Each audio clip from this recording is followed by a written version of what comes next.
Picture this: a scorching desert road, a van full of friends, and a wrong turn that leads straight into a nightmare. Welcome to Brute 1976, the retro slasher that's a gory, brutal throwback to the classic slashers we love. Let's talk about it.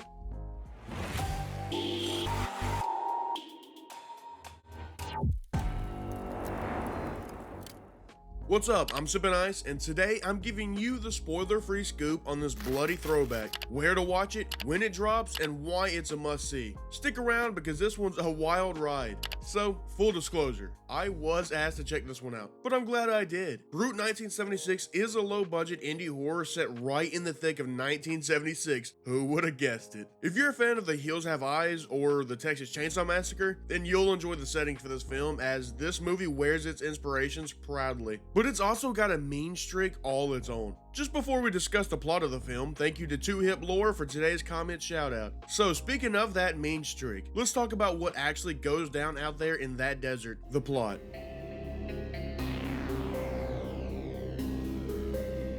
The story's simple. A group of photographers, models, and crew head out to a barren desert to capture some images for a 4th of July magazine cover. The location? Miles from anywhere. No cell phones, no nearby towns, just empty road and dust. Or so it seems. They have actually stumbled into a small abandoned town aptly named Savage. This dusty, forgotten place seems like the perfect spot to explore, until they realize it's not as empty as it looks. That's suspicious. That's weird. The film throws these characters into a brutal clash with a twisted family who've claimed Savage as their own, setting the stage for a bloody fight for survival. People start vanishing in gruesome ways as they begin getting picked off one by one. Now, I won't go over too much in depth as I want you to go into this blind and not have anything spoiled for you. But the villains of the film have their motives, and once it gets revealed, it was not exactly what I expected. That's all I'll say about the story to keep the shocks fresh. But let's talk about why this film feels so alive. The good.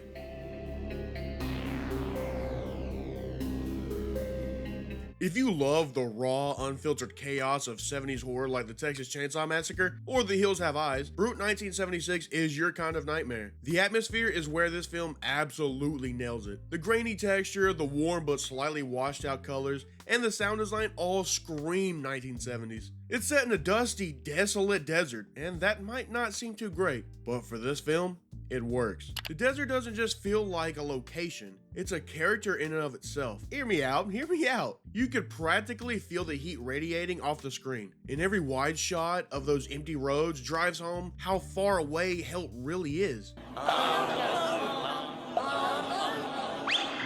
gotta get out of here!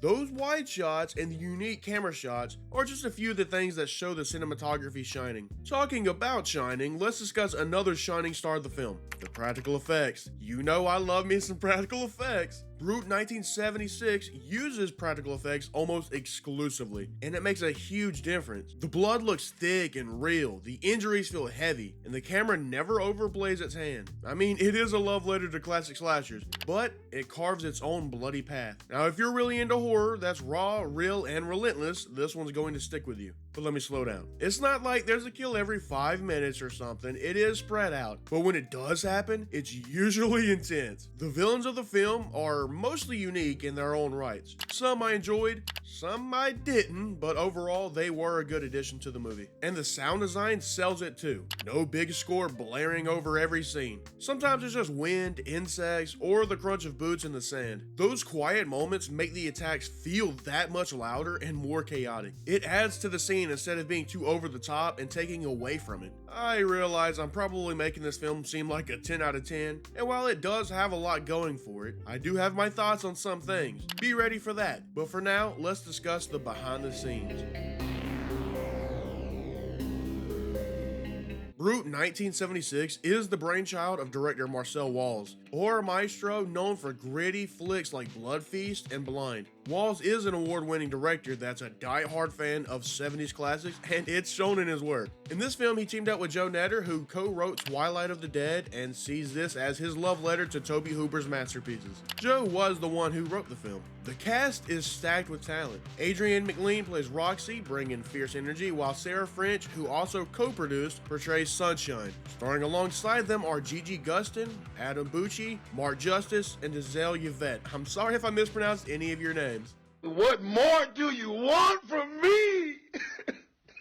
Speaking of their names, you actually may have seen some of their names before. Adrienne McLean, for example, is known for her role in Horizon and American Saga. The cast and crew actually truly cared about this project, it seems. Like, yes, it is a low-budget indie film, but with their dedication and want, they were able to produce a twisted, wild ride. Since we are discussing the behind the scenes, I can't help but mention that there's apparently a sequel confirmed to be in the works. Now, I'm not confirming anything, not at all. I just stumbled upon an IMDb page for a film called Brute 1986. If so, and you found yourself enjoying this film, then be sure to check out that one in the future. But to be able to check out this film, you need to know how to do so. Where to watch. I'm sorry, but I got some bad news. This film isn't out yet, but good news, it drops soon. Brute 1976 slashes its way onto our screens near the end of August. Whoa, wait just a minute. As I was editing this video, I have received word that the release date has been changed. But for good reason.